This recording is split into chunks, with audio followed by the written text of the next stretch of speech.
Rebonjour mes amis, mes chers frisons, on continue en couture pour cette deuxième partie, je dirais, parce que ça poursuit la housse de couette que nous avons fait récemment. Je vous ai dit que je voulais changer l'enveloppe de mes oreillers en plume. Donc c'est ce que l'on va faire. Donc il va falloir transférer la plume, la sortir pour changer ce tissu. C'est ce que nous allons faire aujourd'hui. Je vous montre comment. Il y a un peu de travail. C'est parti, à de suite. Alors, moi, j'ai deux oreillers en plume. Une plume qui était de qualité.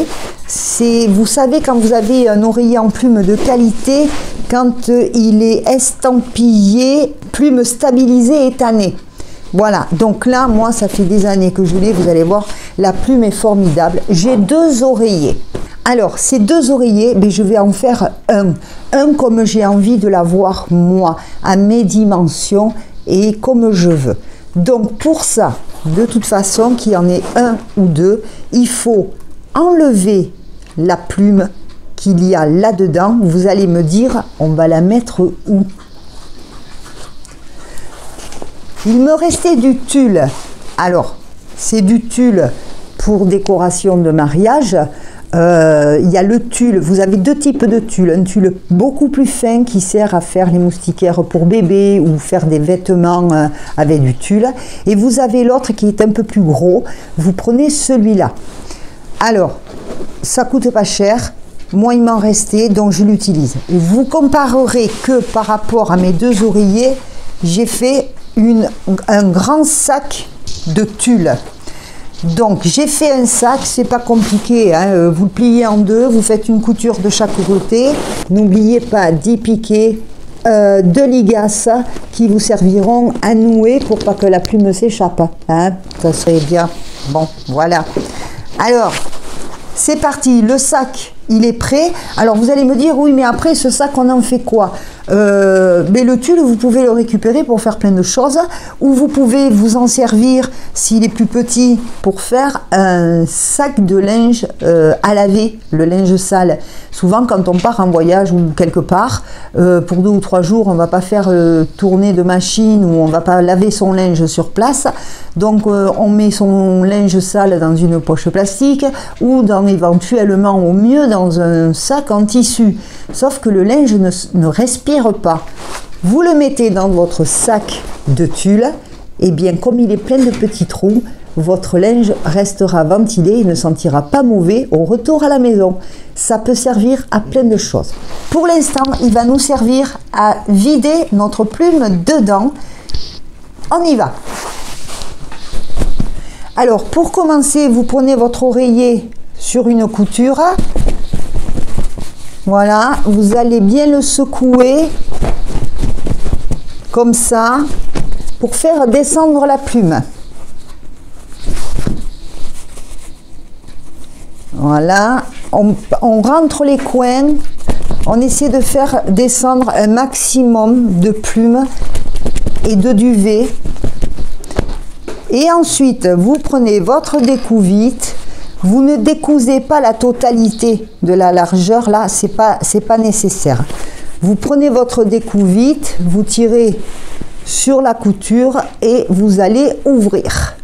Donc comme le tissu est à jeter, à la limite, c'est pas grave, vous pouvez même presque y aller au ciseau.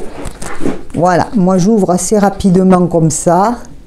Alors, pour ceux qui craignent la poussière de plume et tout ça, normalement, elle n'a pas de poussière, elle est traitée, elle est en très bon état, on va vite le voir, hein.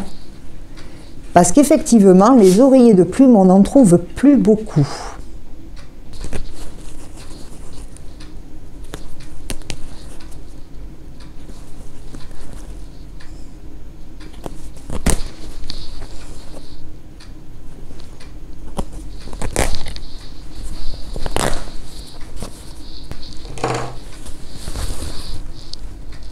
Eh bien, je peux d'ores et déjà vous dire que j'ai une jolie plume. C'est de la jolie plume. Ouais. Elle n'est pas jeune, mais c'est une bonne plume. Plume et duvet. Ensuite, on prend les petites pinces là, ou... Alors, vous pouvez mettre un masque si vous n'aimez pas. On prend les petites pinces ou des épingles. Je vais prendre l'ouverture de mon tulle. Je vais épingler ou pincer. Alors, vous en mettez au maximum.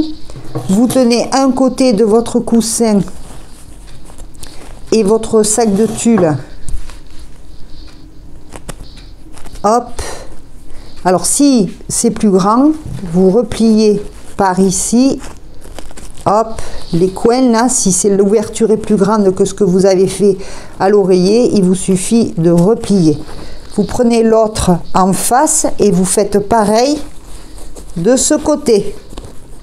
C'est bien pratique avec ces petites pinces, mais vous pouvez le faire avec des aiguilles aussi. Alors, autrefois, les femmes, elles ne prenaient pas de risque. Elles passaient carrément un fil de bâti. Une aiguille et du fil, elles passaient un fil de bâti. Et honnêtement, ça prenait un peu plus de temps, évidemment, mais ça fonctionnait très très bien. Une fois ça fait, vous voyez, les deux ouvertures sont jointes, et bien délicatement, vous allez vider votre oreiller dedans. Délicatement.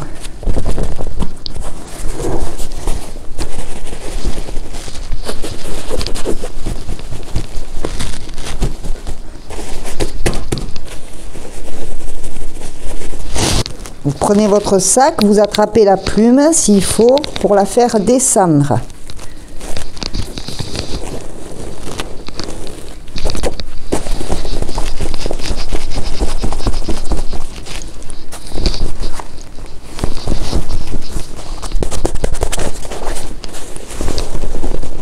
On rentre bien les coins pour tout vider.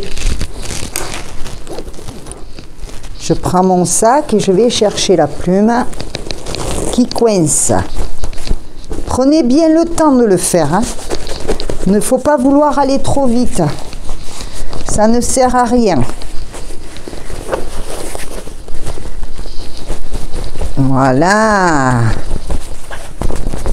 Voyez pourquoi je voulais faire un grand sac? Parce que d'ores et déjà, dès le premier oreiller, donc là on y est, je pense. On peut aussi retourner le sac. On prend son sac.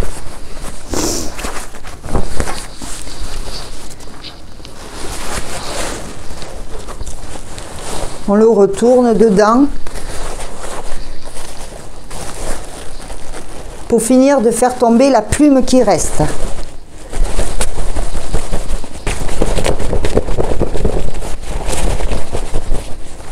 Voilà, je le récupère. Bon, il y a toujours 3 ou 4 qui vont peut-être rester. Alors, vous constaterez quand même qu'il y a des plumes qui passent dans le tulle. Hein.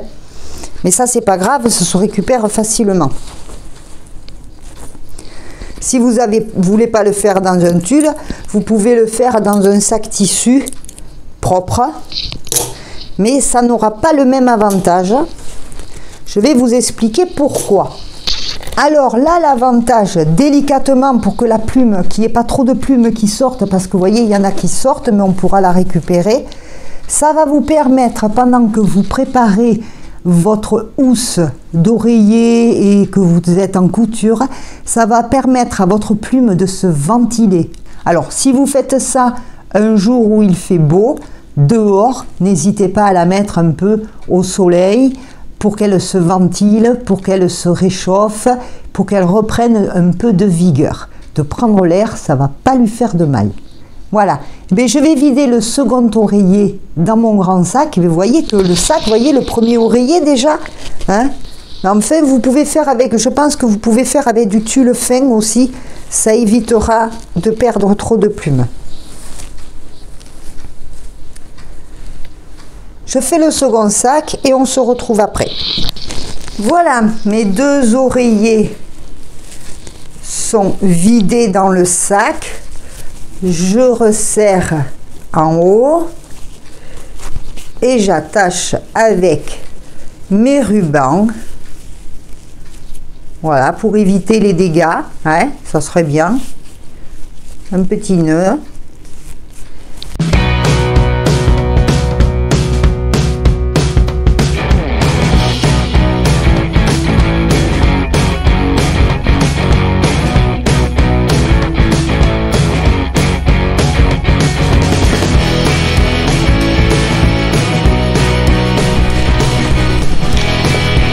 Voilà, alors, maintenant nous allons passer à la housse de notre coussin.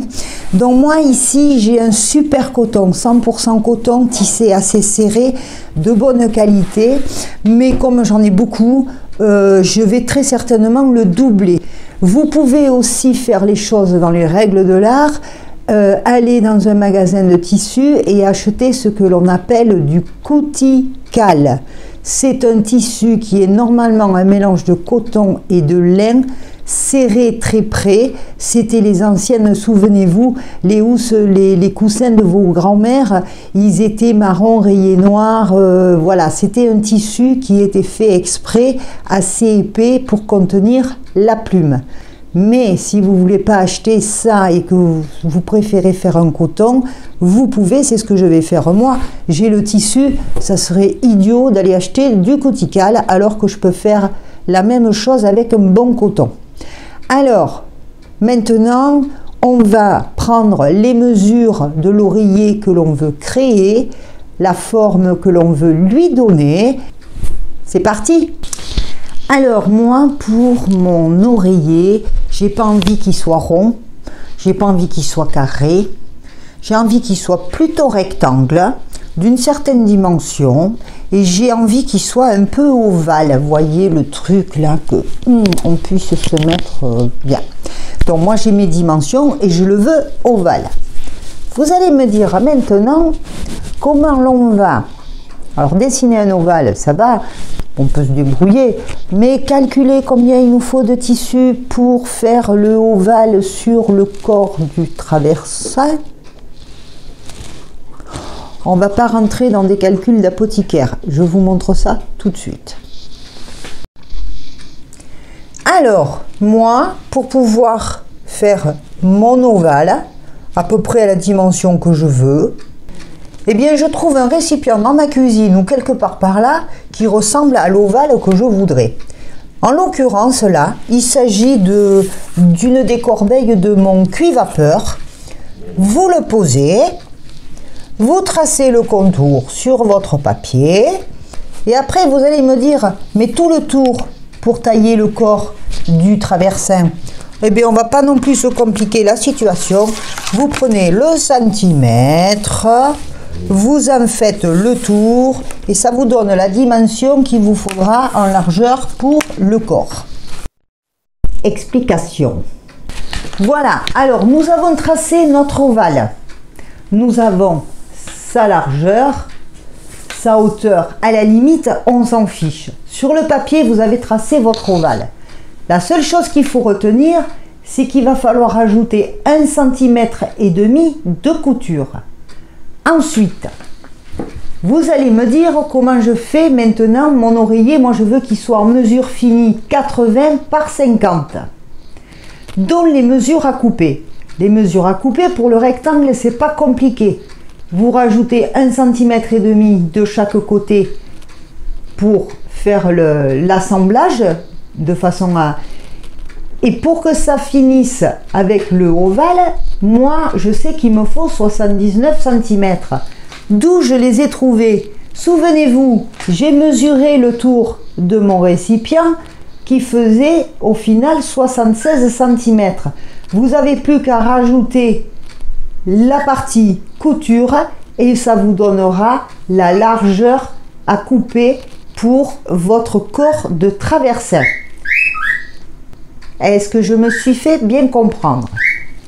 Le rond, le corps, on assemble. Alors là, il en faut 2 et là, il en faut qu'un parce qu'il y en a un de chaque côté. Maintenant, moi, ce que je vais faire, c'est que je vais doubler mon coton, ce qui fait qu'on va faire 4 ronds, enfin 4 ovales, 4 extrémités, je vais y arriver, et 2 corps, histoire de le doubler pour que ce soit bien étanche. Alors maintenant, je prends mon dessin, mon ovale, et je vais, parce que là je vous l'ai fait comme ça, mais je contrôle que je suis bien à 1,5 cm tout le tour. Voilà, vous faites comme ça, 1,5 cm. Si c'est plus large, c'est pas grave. Et vous tracez à mesure. Vous retracez votre ovale.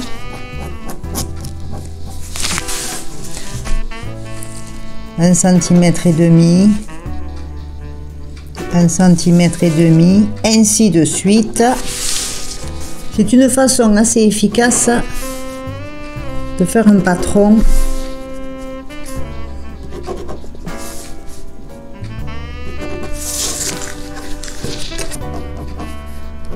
Vous rejoignez tous vos tracés. Et maintenant, il n'y a plus qu'à découper autour et vous aurez votre patron pour tailler votre tissu. Là, je m'apprête à tailler sur mon tissu. Vous n'êtes pas sans savoir que là, mon rouleau, il se déroule par là-bas, de chaque côté des largeurs. Bon, là, il est un peu froissé au bout, il a été un peu abîmé, mais c'est pas grave. Il y a ce que l'on appelle la lisière. Voilà, de fabrication. Alors, normalement, quand on fait certains ouvrages, on enlève la lisière, on ne l'utilise pas.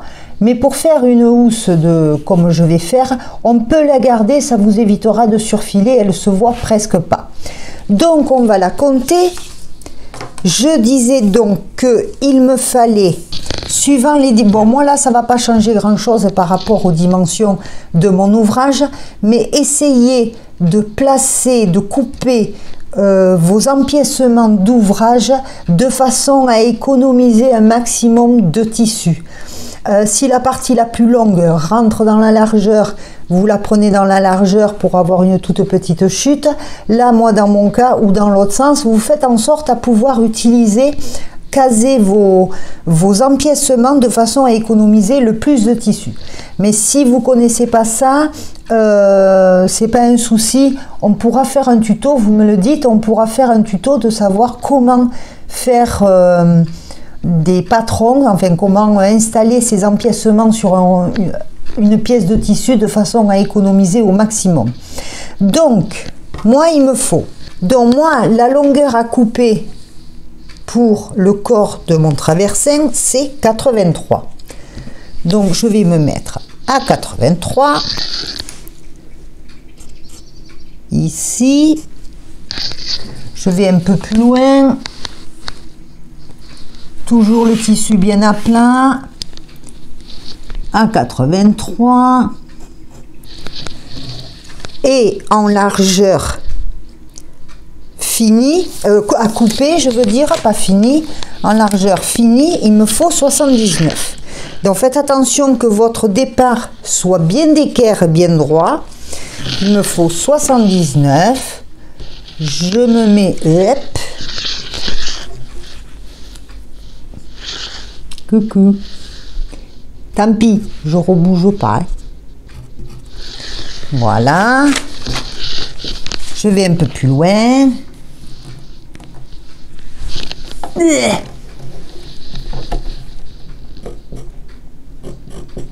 Voilà.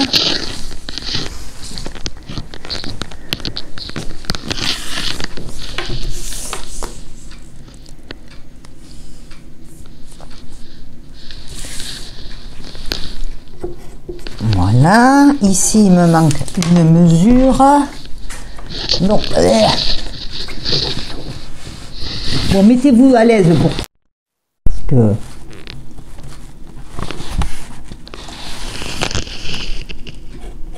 « 83.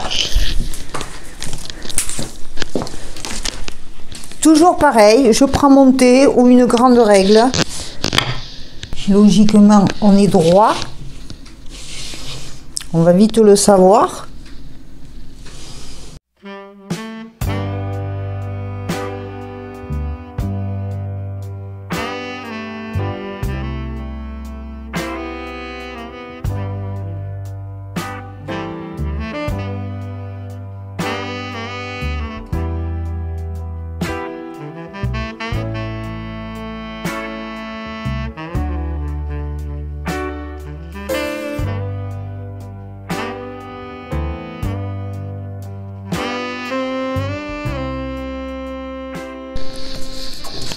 Donc au plus près, pour gagner du tissu, j'épingle mon petit patron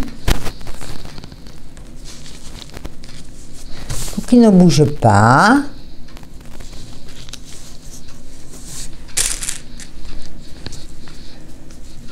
Voilà. Et je vais tracer tout autour. Alors normalement, un patron se fait à mesure finie. Et ensuite, sur le tissu, on rajoute la couture comme je l'ai fait tout à l'heure.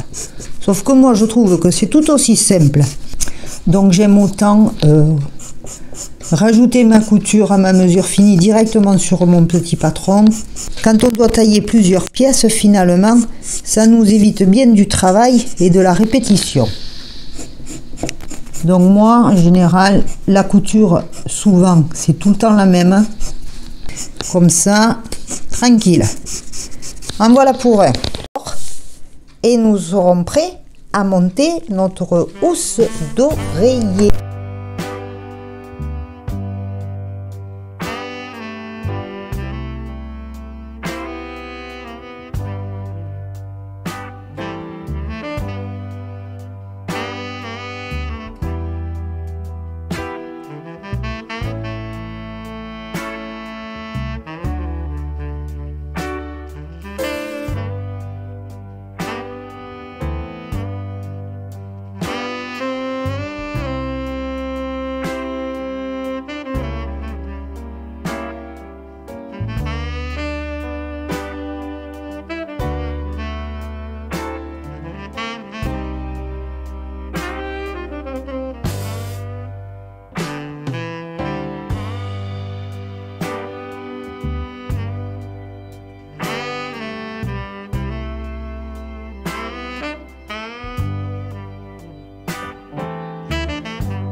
Alors, j'ai fini de tailler mes 4 ovales que je vais, comme je veux doubler mon tissu, donc que je vais aller assembler bien en face correctement.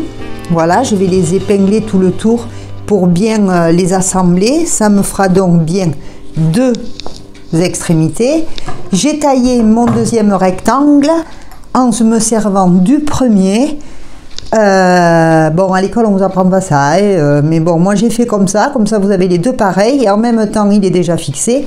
Donc je vais les coudre ensemble, en même temps les surfiler de façon à ce que ça soit doublé et que ça ne bouge plus. Et ensuite, eh bien, je vous montre tout simplement comment assembler l'ovale de chaque côté et comment nous allons fermer cet ouvrage. Voilà. À de suite. Voilà, alors moi maintenant, eh bien, j'ai terminé d'assembler, de doubler mes tissus. Je les ai piqués et surfilés. Voilà, mais tout le tour, hein, vous n'hésitez pas. Et j'ai mes 2 extrémités, mes 2 ovales. Ça va me faire un oreiller, ça. Alors, repérez bien la partie largeur ou la longueur de votre oreiller sur la partie qui va faire l'épaisseur. Ne vous trompez pas, parce que moi j'ai pas beaucoup de différence. Qu'est-ce qui va se passer maintenant? Eh bien, normalement c'est envers sur envers, mais là il n'y a ni envers ni endroit, donc vous risquez pas beaucoup de vous tromper, si ce n'est que d'inverser les coutures de chaque côté. Alors maintenant on va installer nos extrémités sur notre corps.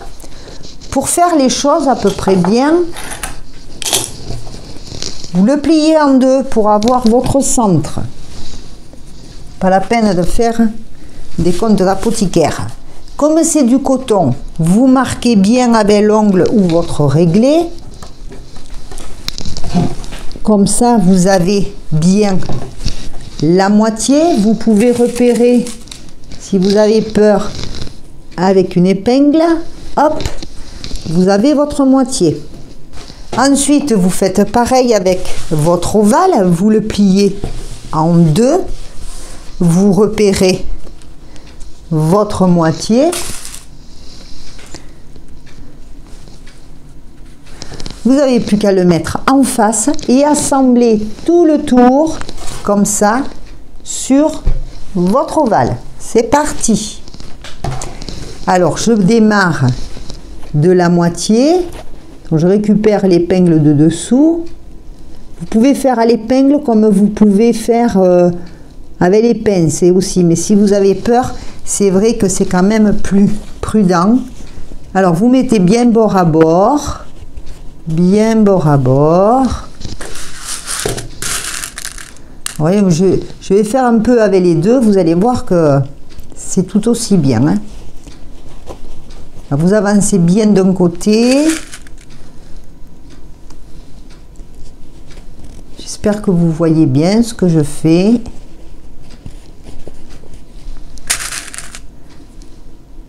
Les 2 piqûres bien bord à bord. Vous voyez, vous la prenez comme ça. Vous la mettez bien bord à bord. Comme si vous redressiez votre ovale, bien bord à bord comme ça. Vous allez voir que ça va prendre forme tout seul. Donc vous vous arrêterez un petit peu avant la fin. On finit l'autre côté sans faire tomber les épingles. Voilà, on prend le côté, on laisse de l'ampleur comme ça, de façon à pouvoir mettre votre ovale bien bord à bord. Vous mettez autant d'épingles que vous voulez, vous bâtissez si vous avez peur que ça bouge, mais normalement, quand on est un petit peu entraîné en couture, il n'y a pas de souci. Je dis ça pour les personnes qui débutent, hein, n'est-ce pas? Hop. J'essaie de bien vous montrer, vous voyez, ça prend forme.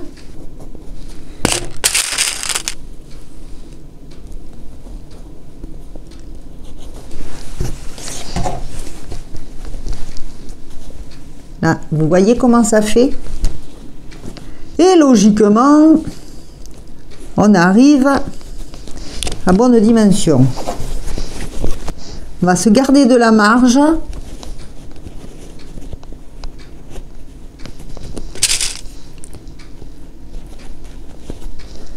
Pour pouvoir ensuite fermer ici, ouvrir la couture et finir de fermer notre ovale. Alors si vous avez, vous pouvez toujours rectifier, hein. Vous devez donner un peu plus de jeu, vous pouvez rectifier. Voilà ce que ça donne. On fait ça des deux côtés. Alors voilà, mes deux extrémités sont épinglées. Ici, vous marquez sur le corps, n'oubliez pas, j'ai mis une épingle, je vais mettre une épingle de couleur. Alors, quand vous arrivez au niveau du corps, cette partie-là, vous marquez avec une épingle votre couture et vous laissez un peu d'ampleur. Pourquoi? Parce que maintenant que nos extrémités sont épinglées et prêtes à coudre, il va falloir le fermer, ce traversin. Donc, on va laisser une ouverture suffisante pour le remplir. Ça veut dire que on va marquer notre ouverture plus ou moins large, mais pas trop quand même. Vous comprendrez pourquoi.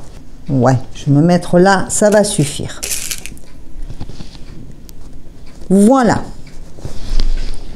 Alors, ça veut dire quoi? Ça veut dire que ici, je vais coudre de là jusqu'à cette épingle,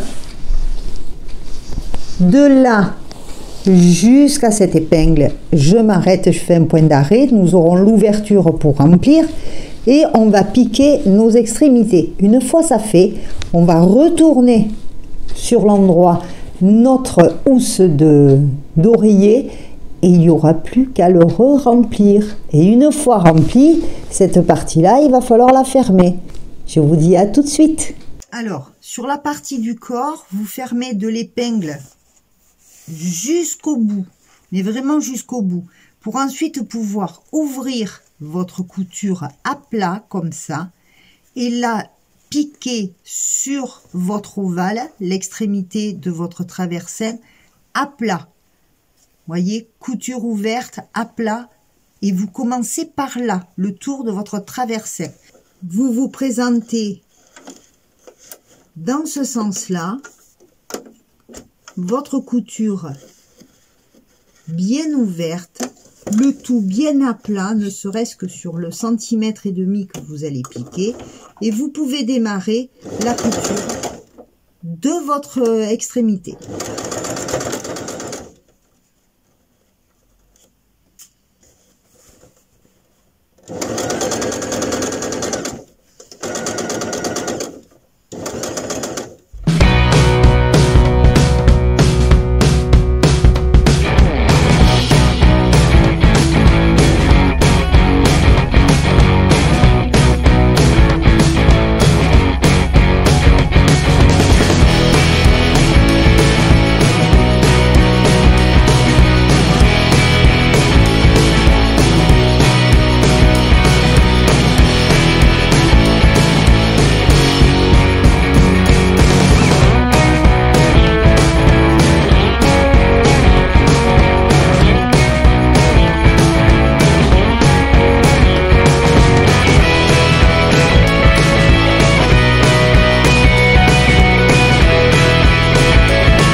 Alors voilà, ça y est, j'ai fini d'assembler mes deux extrémités sur le corps de mon traversin aux dimensions que je veux. Ici, c'est ouvert. Nous sommes, vous le constatez, sur l'envers. On n'a plus qu'à la retourner. Voilà, à l'endroit. Voilà, votre cercle, petit traversin à dimension que l'on veut. Enfin, moi, il sera ovale plus que... Voilà. Je ne sais pas si vous voyez bien, c'est du blanc. Et nous avons, alors là, notre housse est sur son endroit. Nous avons notre ouverture, comme ça. Il nous reste à quoi faire. Il n'y a plus qu'à aller chercher les plumes pour les remettre là-dedans, maintenant qu'elles se sont bien ventilées. Allez, à tout de suite. Bon ben voilà, j'ai été récupérer mes plumes. Elles sont gonflées, il y en a, hein. Il y en a, hein. Mais c'est ce qu'il faut. Alors on va délicatement ouvrir notre sac. On fait comme tout à l'heure. On va épingler l'ouverture du sac ou la pincer comme vous voulez, mais moi là je pense que je vais l'épingler de façon à ce que ça ne bouge pas. Mais ça. Aïe, ça pique. Ah. Il faut que ça bouge pas surtout, ouais, c'est pas le tout de se retrouver les plumes sur la table.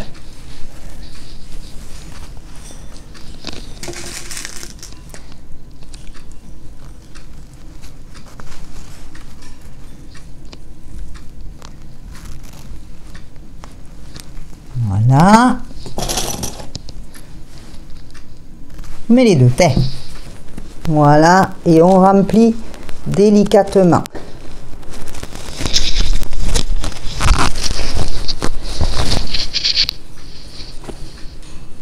Alors, il n'y a pas d'omelette sans casser deux, évidemment, hein, vous risquez de vous en retrouver, vous allez en perdre un peu, oui, mais pas tant que vous le croyez. On pousse bien partout. Elles sont douces.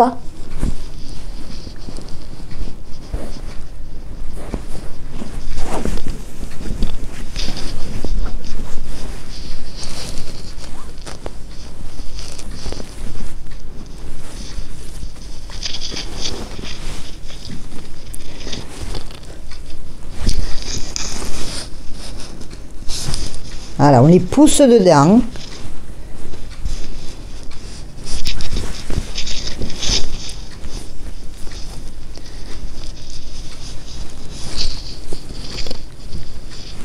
Faites ça avec beaucoup de patience.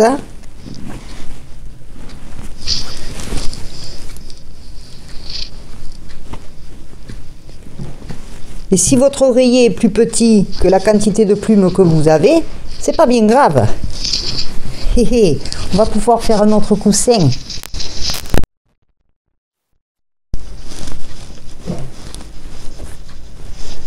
Il ne faut pas hésiter à bien le bourrer. On attrape une grosse poignée de plumes et on bourre. Alors moi je bourre bien hein, parce que je veux que mon oreiller il soit bien agréable.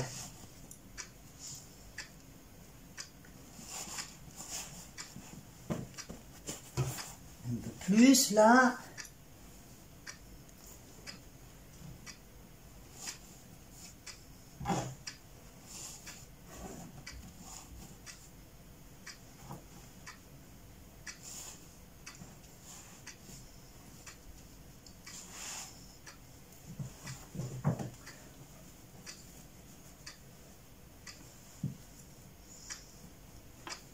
Vous passez vos mains dessous, comme ça, vous testez la densité de votre oreiller.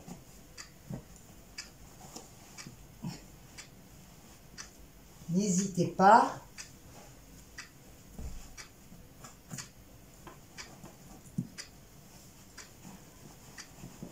Là, je pense qu'on est sur quelque chose d'assez sympa. Il nous en reste, mais je pense que ça va rentrer tout. Alors bien sûr, on en perd un peu là, tout ce qui s'est accroché au tulle. Vous n'êtes pas obligé de faire avec un tulle, vous pouvez faire avec un tissu de soie, sauf que vous ne permettez pas à votre plume de se ventiler pendant que vous préparez votre housse, quoi. C'est bien de temps en temps de ventiler sa plume.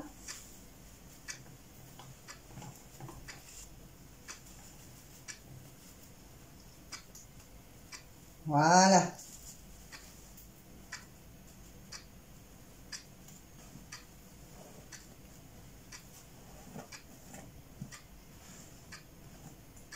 Alors, je vais dégrafer mon filet.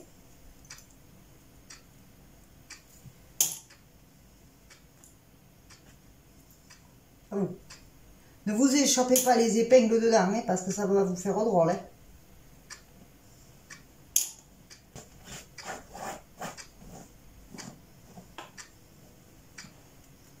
On a un bon poids. Essayez de récupérer le maximum.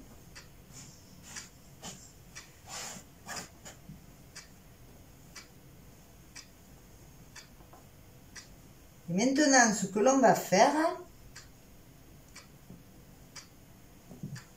c'est que on va épingler la fermeture comme ça. Alors, je vais me centrer pour qu'on puisse rapprocher. Donc, je prends mes deux coutures, je fais ça, je plie vers l'intérieur et j'épingle. J'épingle ou je pince, comme vous voulez.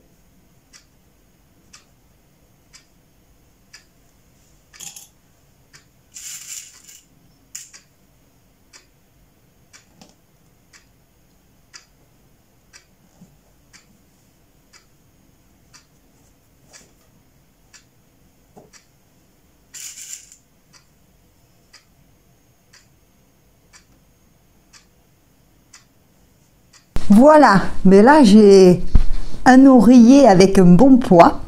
Donc j'ai fini d'épingler pour ma fermeture. Eh bien, on va fermer ceci. J'aspire tout et je vous montre comment il ne nous reste plus qu'à fermer notre traversin. Alors, nous allons fermer notre ouverture de traversin au point caché. Revenons sur ce fameux point caché pour les nouveaux arriver si vous n'avez pas vu les anciennes vidéos où je l'ai déjà montré. Alors j'ai pris volontairement du fil noir pour que vous puissiez voir et j'espère que vous allez voir. Mon fil noir est ici, je le passe là. Alors je fais avec une aiguille courbe, on peut le faire aussi avec une aiguille droite. Vous tendez bien vos deux parties, vous piquez en face là. Elle est un peu grosse en plus cette aiguille courbe.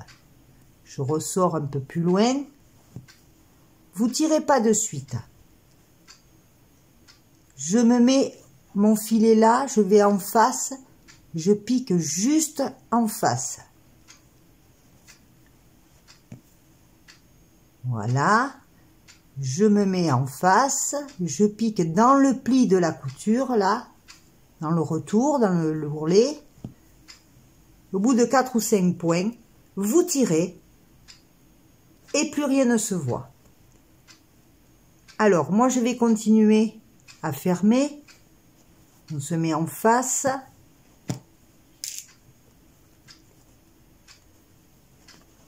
Vous tendez bien votre couture comme ça, bien droite.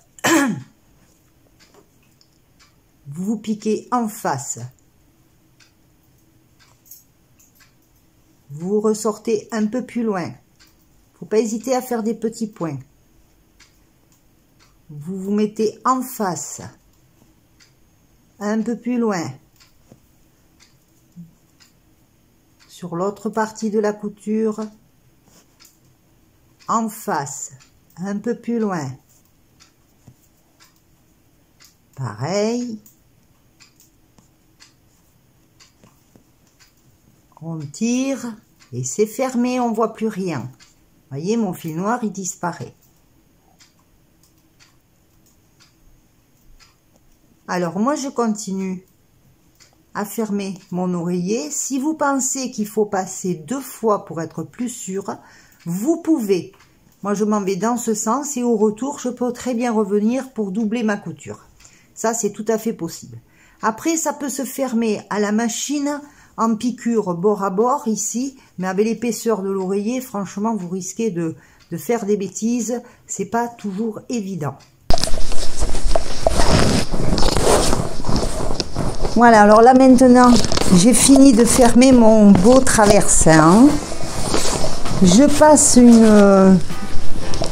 un truc autocollant là pour ramasser les derniers résidus. Vous voyez ma fermeture là, impeccable. Hein. Puis, vous avez aussi la brosse à vêtements qui est relativement efficace. Eh bien écoutez, regardez-moi ça. Hein? Regardez-moi ça. Ah! Oh là là! Je peux vous dire que ça donne envie ça. Alors les finitions, bien entendu, je vous montre ça et voyez, on a quelque chose de ni rond ni ovale, presque rond quand même. La plume vient jusqu'au bout. La plume, il faut la taper, il faut la remettre en place. Voilà un oreiller qui va m'être super agréable, comme je le veux. Pas trop large parce que ça sert à rien, j'ai une petite tête, mais je vais pouvoir me le mettre comme je veux, me caler les épaules là, me caler les épaules comme ça, là ça va être super, ouais. Bon, honnêtement, moi je m'y suis mise, je sais plus, c'est fin de matinée, oui fin de matinée, j'ai fait des pauses, j'ai fait ma pause déjeuner. Voilà, j'y ai été tranquille. Moi, je perds du temps par le fait de devoir filmer étape par étape, de me préparer à vous expliquer et tout ça. C'est pas comme si je me faisais un truc toute seule, j'enchaîne et puis voilà. Donc de filmer, je perds du temps. Donc, honnêtement, j'ai défait mes oreillers donc en fin de matinée. Là, il est 18h10. Et j'ai terminé mon oreiller, je l'ai pour ce soir. Donc, évidemment, on n'a fait que ça. C'est quand même, ça prend du temps. Il nous reste plus qu'à lui faire la tête d'oreiller assortie à la parure, la pochette pour la bouillotte, pourquoi pas. Mais ça sera sur l'épisode suivant. Décidément, on aura fait pas mal de couture. Je vous dis à très bientôt et je vous retrouve sur le prochain épisode pour vous dire comment j'ai bien dormi sur mon nouveau traversin. Ciao ciao, bisous.